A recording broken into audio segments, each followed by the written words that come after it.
directed by Mike Furman. We are talking Candlewood. And this is a kind of haunting movie, or is it? So the movie focuses on a family of four. They are city folk moving to the countryside, and I believe this is taking place in a real lake area in Connecticut. So these New Yorkers have moved to this lakeside residence in Connecticut, as far as I know, and starting a new life there. Not quite sure why. Job situation doesn't really go into any kind of details. They're just moving there. And, you know, the locals are a little bit on the odd side, you might say. But they soon start to experience strange phenomena. There's a few kind of like local folklore legends about this kind of lake. Some kind of disappearances, people dying. We see at the beginning of the movie there seems to be a prologue where there is some type of murder-suicide, and it's suggested that this is in the house that they have bought. Our four family members soon start to experience different phenomena, and it's kind of suggested that the forces are influencing these people to ultimately commit suicide or murder each other. Is this a supernatural element? Is it kind of something more terrestrial? You'll have to watch the movie and find out. So let's talk about it. When I kind of first saw this movie, I thought it was going to be a kind of subtle, slow-moving, kind of creepy movie that's more about kind of atmosphere and, you know, a slowly kind of building tension of dread and stuff. It isn't really, I have to say. It is a slow-moving movie, but it's a lot more kind of hokey and schlocky than I was expecting. What does work? I think this location, and as I say, I believe it is shot around the area that it actually kind of takes place in, you know, looks fantastic. I believe it's like a kind of a land, like a man-made kind of lake and kind of canal system. I'm not familiar with the area. I'm only going to go in what I've read. But it looks great, and apparently there has been some kind of actual deaths, and there's some folklore surrounding it. So I think it's a fair kind of location for a kind of horror movie. It looks great, it looks cinematic, it looks kind of picturesque. We do see some VFX, some kind of ghostly imagery, and I've got to say, I think the makeup job looks pretty good, and we actually see a couple of different manifestations, you might say, of some potential kind of ghostly antagonists. I think they look pretty cool. They're kind of filmed in a way which is almost sort of dreamlike, which gives them this kind of ethereal sort of feeling. And I think, you know, the actual makeup job itself is sort of fairly good. And I think it's an interesting idea here that each of these four family members are experiencing different phenomena, but at kind of the same time. So, you know, people are panicked, but they can't kind of enunciate what they're kind of sort of seeing, because the other people are experiencing different things and they think it's something else, which I think it kind of makes for an interesting kind of dynamic. And there is an element here of, you know, locals versus kind of outsiders who are kind of protective of their community and local ways, you might say. So that's a little bit of an interesting kind of dynamic there. But that's where the positives end for me. I have to say I was somewhat disappointed with this movie. I think the poster art, the idea of the movie suggests a far creepier and eerie movie than the film we actually got. Let's break it down as to why. First of all, it is a slow-moving film, that I will say.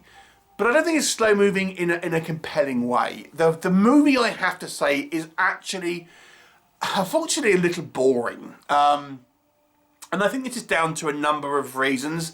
I think this story isn't as interesting as it could have been. I also think this is compounded by a number of other factors. I have to say, I think the performances are on the weaker side here, and as such, the characters don't feel particularly genuine because the performances are on the weaker side, even hokey or wooden performances from some of the cast. I think the characters are not particularly well drawn. Like, the family consists of a father who has a teenage daughter from a previous marriage, his new wife, and their younger son.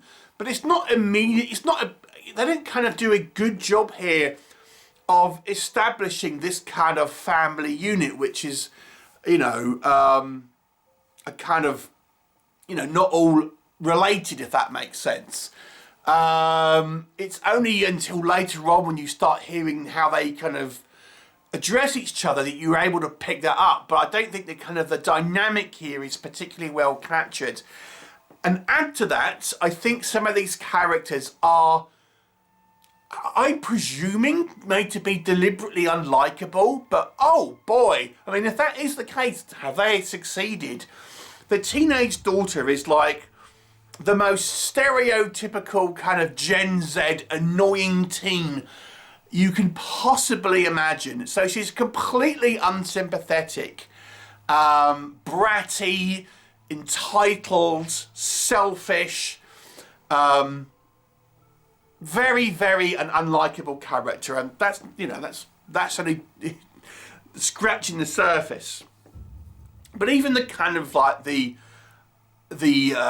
other members of the family, the dad seems a little bit kind of aggressive to the kind of the local people. The mum seems overly kind of jealous, and it's kind of suggested that she has some type of trigger, I guess, where if people call her crazy for some reason. It's never really expanded upon, but she just kind of doesn't react well. So I think the character work here is on the poorer side. You couple this with some not great performances and a slow plot, it does not make this kind of particularly compelling character drama. Okay, so what about the kind of these antagonistic forces? Now, I think the movie kind of shoots itself in the foot by having a prologue, really telling you kind of what the is going to happen to our main characters. We have a prologue that clearly shows like a murder-suicide, and when stuff starts to happen, you think, okay, well that's where this story is going to be going, and yeah, that's basically it. The reasons for it, will be explained in the movie. I don't think it's maybe as interesting as it could have been, but ultimately the whys come later, but we know what ultimately is going to happen. Ultimately the end game is the same regardless of the motivations, shall we say. So we kind of know more or less where this movie is going to end up. So it doesn't make compelling viewing. We have these kind of ghostly scenes, but they're filmed in a way which is meant to be like, kind of seeing things will kind of distort the camera. But it really undercuts any kind of tension in those scenes. There's no real build-up in it. These kind of spookier scenes come across more like hallucinations, which arguably you might say they could be. But the rub is, as a viewer when we're watching it, it ultimately feels like somewhat kind of like not a particularly thrilling viewing experience, not a creepy experience. I think the makeup looks good, but the way that they're filmed, short kind of like edits and kind of distorted kind of camera filters and things, kind of gives you the impression that this person is just kind of hallucinating it. And it could have been a bit more ambiguous with that. It's kind of quite clear that maybe that's what's going on, and I think the movie could have been a bit more ambiguous in regards to that sort of the way it was filmed and have it a bit more of a creepier element to it.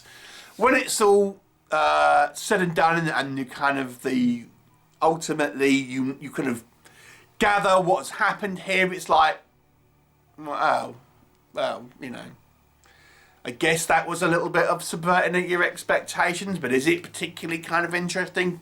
Not really. There's some technical elements here. There's some scenes here which are clunkily ADR'd to the point where it almost is comical. Not all the scenes, but there's just a couple of scenes here that are like, oh, that was rough. That was some kind of rough ADR there. So there's a couple of sequences like that. Overall, the movie feels like very, very like a TV kind of movie in many ways. It does not feel like it's put together well on a kind of a technical basis, competently shot in regards to framing and stuff. But it just feels like a TV, like a cheap TV daytime kind of like show or something like that. Overall, really not a compelling experience. As I say, there's some decent location. The actual makeup effects, I think, are good, but they're just not filmed very well. Some interesting elements of the story, but they could have been a lot better. 3 out of 10 for me. This one's probably not worth your time, I would suggest. Have you seen it? What did you think? Leave me a comment and I'll look forward to seeing you next time.